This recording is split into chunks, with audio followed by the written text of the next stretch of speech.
What's up guys, thank you to back my channel. Today I will telling about the 1937 one-dime coin of the United States is part of the famous winged Liberty Head dime series, commonly called the Mercury dime because many people mistakenly think the portrait represents the Roman god Mercury. In reality, it depicts Lady Liberty wearing a winged cap, symbolizing freedom of thought. The Mercury dime series was minted from 1916 to 1945. Designed by Adolph A. Weinman, one of America's most respected sculptors. The 1937 edition sits in the later years of the Great Depression, making it both historically meaningful and collectible. Obverse, front, shows Liberty wearing a Phrygian cap with wings. Represents freedom of thought, progress, and enlightenment. The inscription, Liberty, encircles the top. The date 1937 appears at the bottom. The sculptor's initials AW are near Liberty's neck. Reverse, back. Features a fasces, bundle of rods tied around an axe. A Roman symbol of unity and lawful authority. Wrapped in an olive branch, symbolizing peace. Together, they represent strength through unity and peace. United States of America. One dime. E pluribus unum, out of many, one. The 1937 dime is made of 90% silver, 10% copper. Total weight, 2.5 grams. Diameter, 17.9 millimeters. Because it is a silver coin, many surviving examples have intrinsic bullion value. The 1937 Mercury dime was produced at 3 U.S. mints. Mint mark location mintage. No mint mark Philadelphia 56,860,000.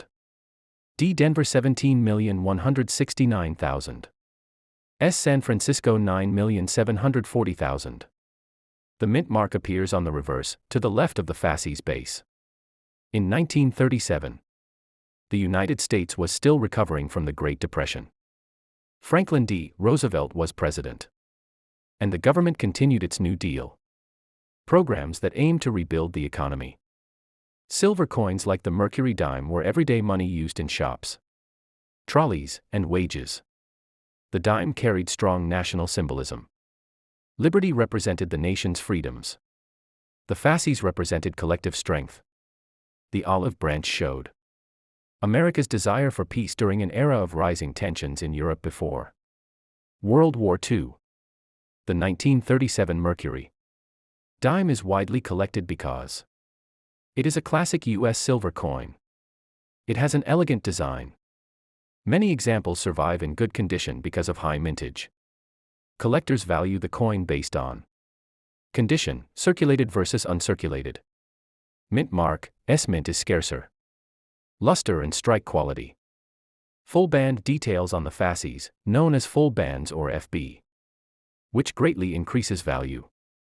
Most 1937 dimes circulated heavily during the 1930s, 1940s and were used in daily trade, for streetcar fares, for grocery or food purchases.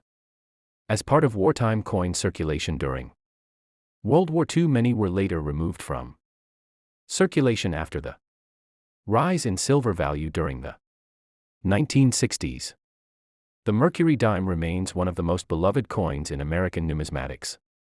Its 1937 edition reflects artistic excellence in U.S. coin engraving, the resilience of America during the Depression.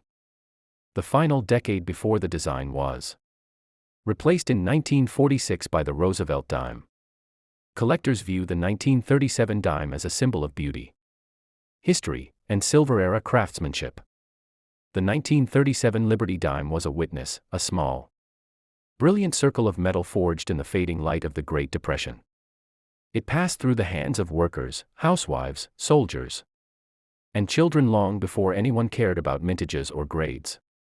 Its story is not only the history of a coin, but the story of an America rebuilding itself, redefining its identity, and stepping toward an uncertain future. Fade in. A 1937 Mercury dime spins slowly in the light. The camera moves closer, revealing the delicate wings on Liberty's cap, the sharp diagonal strikes, and the tall fasces on the reverse. The year 1916 marked a turning point for American coinage.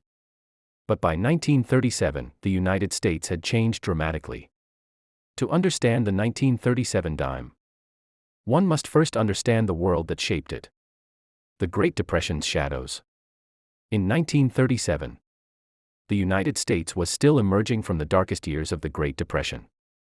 Banks had failed, industries had collapsed, farms had withered in drought, and unemployment reached staggering heights. Though President Franklin Delano Roosevelt's New Deal programs brought gradual recovery, the nation remained fragile. Just a decade earlier, Americans danced to jazz, raced automobiles, wore flapper dresses, and believed in endless prosperity. But by the 1930s, the mood had shifted dramatically. Factories reduced operations. Families kept careful budgets. Street vendors watched coins closely. It was not uncommon to see someone examining a dime to ensure it was genuine silver. The 1937 dime entered circulation in an era when money was both scarce and sacred.